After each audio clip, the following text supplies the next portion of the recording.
그리고 여기에 보이는 게 바로 얀 후스 동상입니다.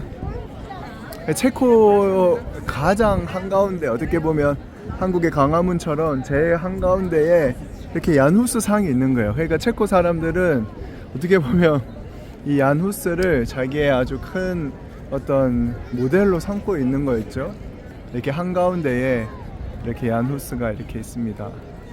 그 무렵 후스는 프라하 대학교의 신학과 학장이 되어 학생들에게 강의를 하고 있었고, 당시에 베들레헴 성당에서 설교자로 임명됩니다. 당시 후스는 설교를 통해 성경의 가르침에 위배되는 교황을 비롯한 성직자들의 타락상을 신랄하게 비판하였습니다. 결국 후스에게는 많은 적대자들이 생기게 되었고, 급기야 1410년 교황에 의해 설교 금지령을 받게 됩니다. 그러나 후스는 이를 거역하고 평민에서부터 왕족, 귀족에 이르기까지 다양한 사람들의 지지를 받으며 계속 설교했습니다.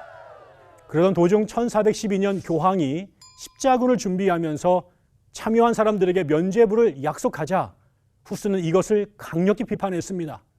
그는 교황이 물리적 힘을 사용할 권리를 갖고 있지 않고 돈의 지불이 진정한 용서에 유용하지도 않고, 또 용서는 진정으로 회개하고 자신의 죄를 고백하는 사람에게 값없이 주어지는, 그렇기 때문에 면죄부는 전혀 필요 없다고 주장한 것입니다.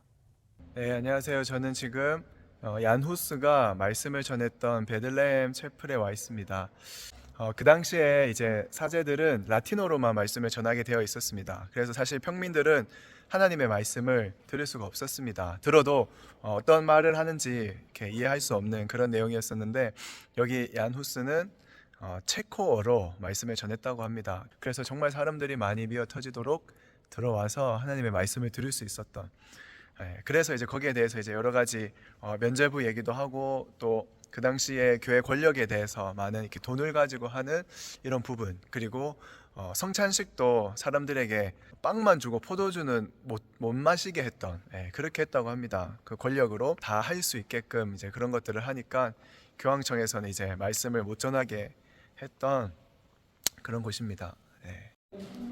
여기 있는 이 그림은 지금 여기 얀 후스고요.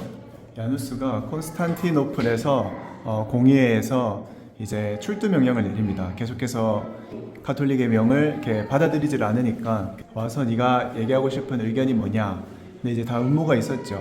교황이 있었고 황제가 있습니다. 그래서 황제가 보호해주겠다고, 지켜주겠다고 이제 약속을 하고, 이제 얀 후스가 또 진리를 자기도 말하고 싶어서 이제 그곳에 가게 됩니다. 그러나 여기에서 약속은 없어지고 얀 후스가 잡혀서 이단 정제되고, 그리고 이단 정제된 날 바로 화형을 당합니다. 화형을 당하면서 얀 후스가 남긴 말이, 나는 지금 죽지만 100년 뒤에는 백조가 나타날 거다. 왜냐하면 얀 후스가 뭐냐면 구스, 거위라는 뜻이거든요. 근데 이제 자기가 죽고 나면 100년 뒤에는 백조가 나타날 거다. 그래서 사람들은 그게 이제 마틴 루터, 종교 개혁을 일으킨 마틴 루터라고 얘기하고 있습니다. 그래서 100년 전에 얀 후스가 이미 하나님의 말씀을 봐야 된다. 체코어로 말씀을 전하고 체코어로 성경과 찬송을 번역해서 보급을 했던 그런 얀 후스였습니다. 그는 화형을 당하게 됩니다. 하나님, 새일을 행하여 주시옵소서. 하나님, 이제도 얀 후스와 때와 같이 하나님 계속해서 개혁을 선포하고 하나님의 새로운 역사를 선포했던 것처럼, 새 일이 일어났던 것처럼 하나님 다시금 이 땅 위에도 하나님의 말씀이 회복되어지고 주님의 뜻이 회복되어지는 놀라운 역사가 하나님 이제도 새롭게 일어나게 하여 주십시오. 하나님, 이 우물과 같이 다시금 우리가 얀 후스의 우물을 팝니다. 하나님, 진리가 없어진 이 땅 가운데 계속해서 진리가 임하여지도록, 하나님의 말씀이 하나님 너무나도 많지만 그거를 듣지 못하도록 가리워 있는 이 땅 가운데 다시금 하나님의 말씀이 회복되는 놀라운 역사가 이 땅 가운데 일어나도록 하나님 역사하여 주시옵소서. 다시금 믿음의 선진 얀 후스의 우물을 우리가 믿음으로 취합니다.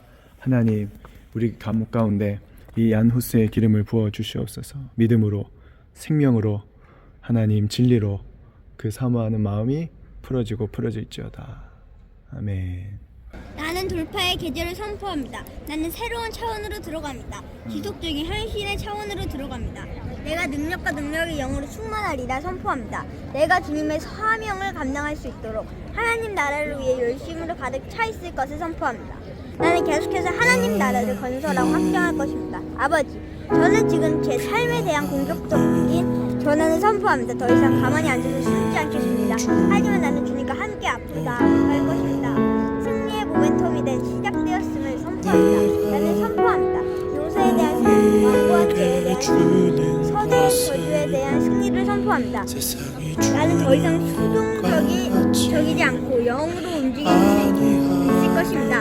나는 이기는 자입니다. 나는 밀려나지 않고 주님과 함께 돌파하는 것입니다. 나의 힘은 여호와께 있음을 선포합니다.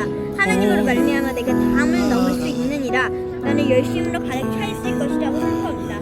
나는 덮인 우물을 추구하고 차지할 것이라를 선포합니다. 나는 토지와 영토에 대한 권한을 갖게 될 것입니다. 하나님이 나에게 주신 것은 부러워하는 마음이 아니고 능력과 사랑과 절제하는 마음입니다. 공격적 전환을 선포합니다. 예수의 이름으로 나아가는 모든 수동성, 사람에 대한 모든 부러움은 예수의 이름으로 돌파할 것입니다. 모두의 소심함은 예수님의 이름으로 돌파할 것입니다. 아버지, 제 안에 능력의 영을 부어주십시오. 나는 지금부터 다음과 같이 선포합니다. 나는 담대하고 용기 있게 행동할 것입니다. 나는 앞으로 부르심을 향해 나아갈 것입니다. 나는 통치하고 다스릴 것입니다.